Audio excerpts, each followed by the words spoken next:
تاکہ بعد میں آنے والے لوگوں کے لیے آپ صبر کی مثال بن جائیں۔ آخر صبر کا مرحلہ شروع ہو گیا، آپ کا سب مال و متاع ہلاک ہو گیا، یہاں تک کہ آپ فقیر ہو گئے۔ آپ کی زندگی ہی میں آپ کی ساری اولاد اللہ کو پیاری ہو گئی۔ کسی کا ایک بیٹا بھی فوت ہو جائے تو وہ کتنا غمگین ہوتا ہے، متاثر ہوتا ہے۔ سیدنا یعقوب علیہ السلام پر غم کس طرح طاری ہوا، یہاں تک کہ آپ کی آنکھوں کی بینائی تک جاتی رہی۔ مارے غم کے وہ گھل گئے تھے، جبکہ ان کا کوئی بیٹا فوت نہیں ہوا تھا، اور ادھر 7 بیٹے اور 7 بیٹیاں فوت ہو گئے۔ یہی نہیں، تمام مال مویشی ہلاک ہو گئے۔ معاملہ اس پر بھی ختم نہیں ہوا، آپ شدید مرض میں مبتلا ہو گئے۔ بیماری اس قدر شدید تھی کہ آپ چلنے پھرنے سے معذور ہو گئے، اٹھنے کی سکت نہ رہ گئی، یہاں تک کہ آپ کا گوشت گرنے لگا۔ آپ کی آزمائش انتہا کو پہنچ گئی۔ اب آپ کے ساتھی بھی آپ کا ساتھ چھوڑنے لگے۔ انہیں خوف محسوس ہوا کہ کہیں ان کی بیماری انہیں بھی نہ لگ جائے، کہیں یہ کوئی ایسی بیماری نہ ہو جو ایک سے دوسرے کو لگتی ہو۔ اس طرح سوائے 2 کے سب ساتھی آپ کا ساتھ چھوڑ گئے، کوئی آپ کے قریب نہ آتا تھا۔ جو 2 ساتھی ساتھ چھوڑ کر نہیں گئے تھے وہ بھی ذرا دور کھڑے ہو کر بات کرتے تھے۔ آپ کی خدمت کے لیے بس آپ کی بیوی رہ گئیں، وہ بہت وفادار بیوی تھیں۔ یہ زوجہ محترمہ آپ کی خدمت کرتی، آپ کو کھلاتی پلاتی، آپ کو نہلاتی۔ پھر نوبت یہاں تک پہنچی کہ سارا ہی مال بالکل ختم ہو گیا۔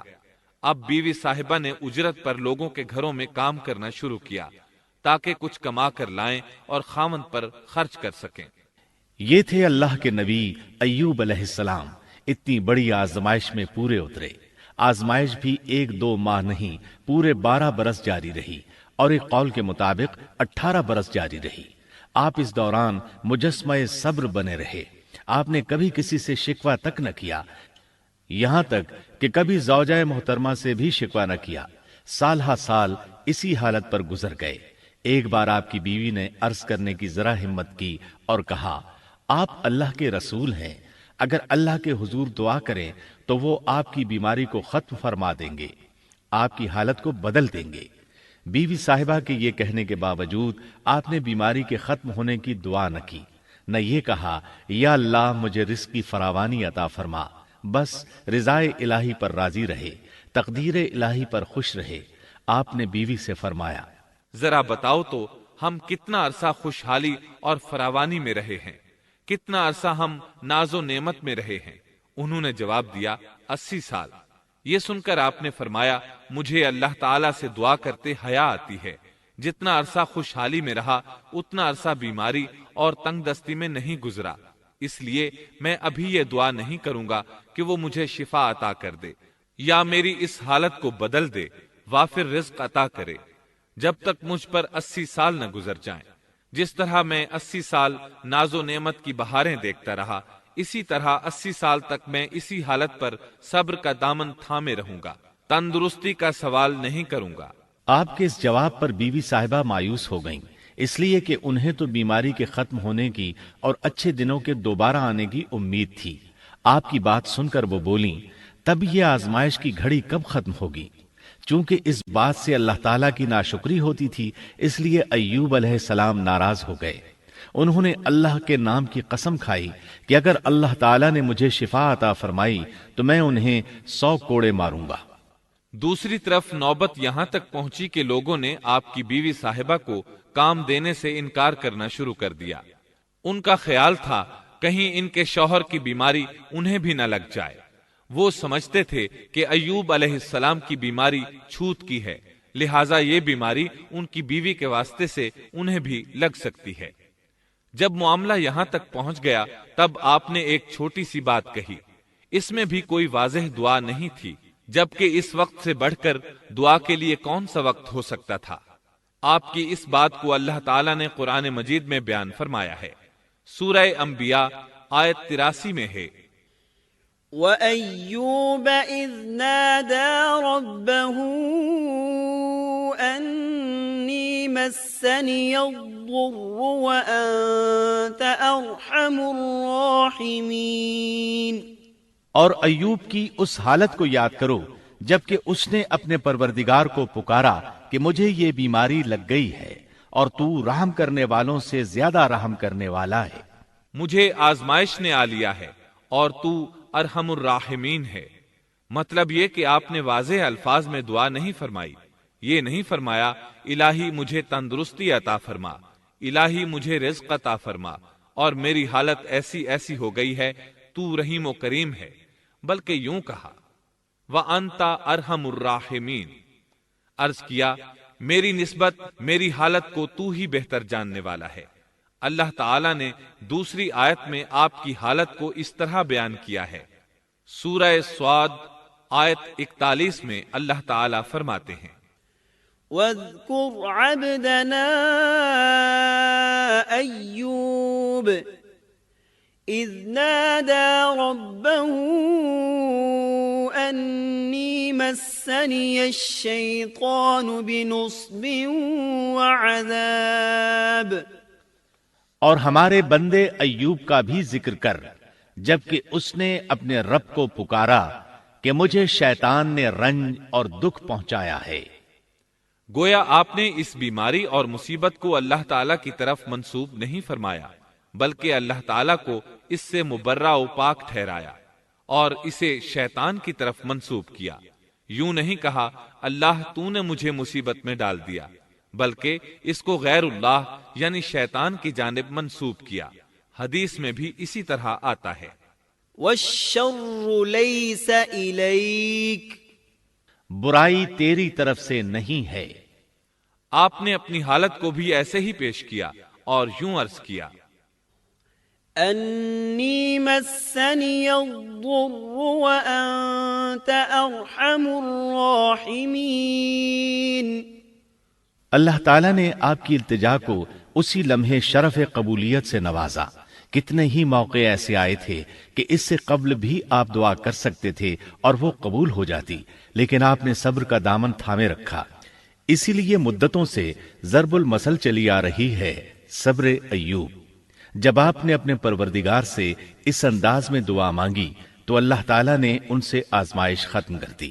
اللہ تعالیٰ سورہ صاد آیت 42 میں فرماتے ہیں اركض برجلك هذا مغتسل بارد وشراب، اپنا پاؤں مارو، یہ نہانے اور پینے کے لیے ٹھنڈا پانی ہے۔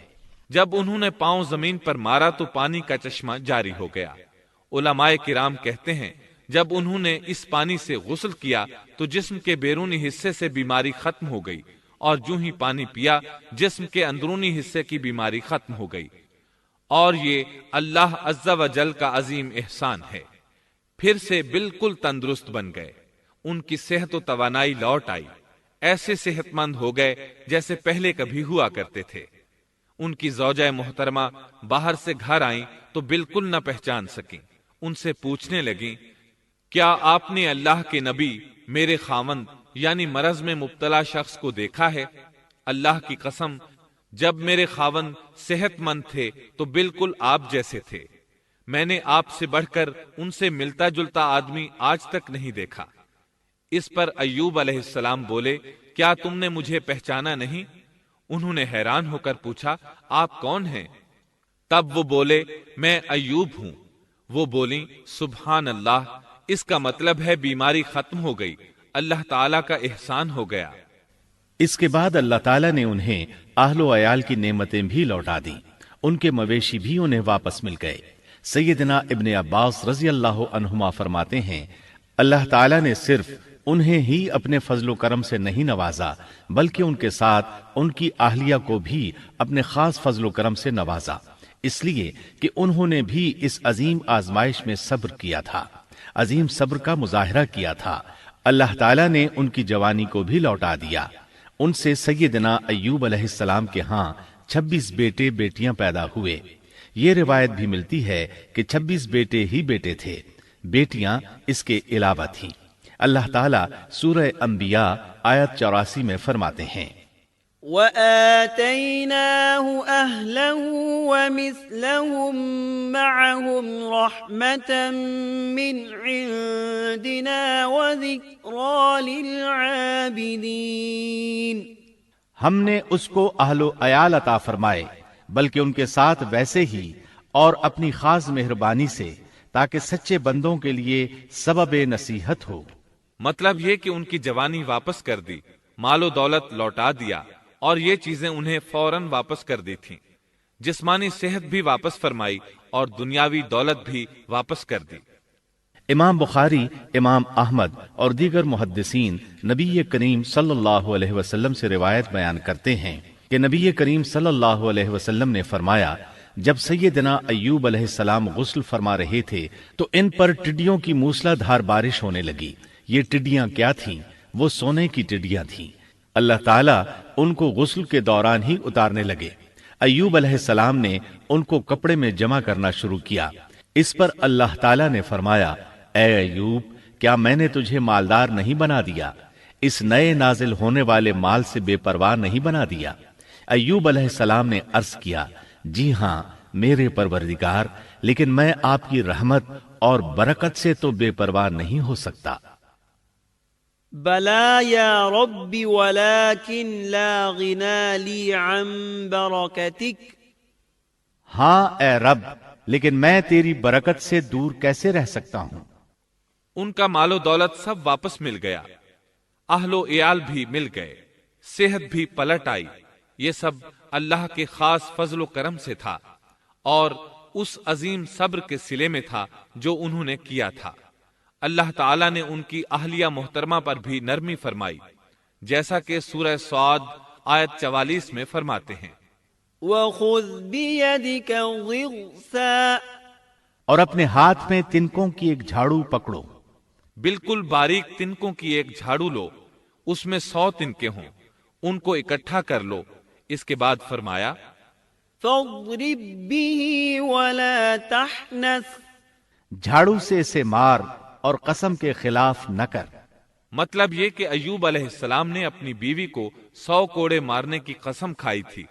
اللہ نے یہ تدبیر سمجھائی کہ 100 تنکوں کا جھاڑو لے کر ایک بار انہیں مارو اور قسم پوری کرو، قسم کی خلاف ورزی نہ کرو۔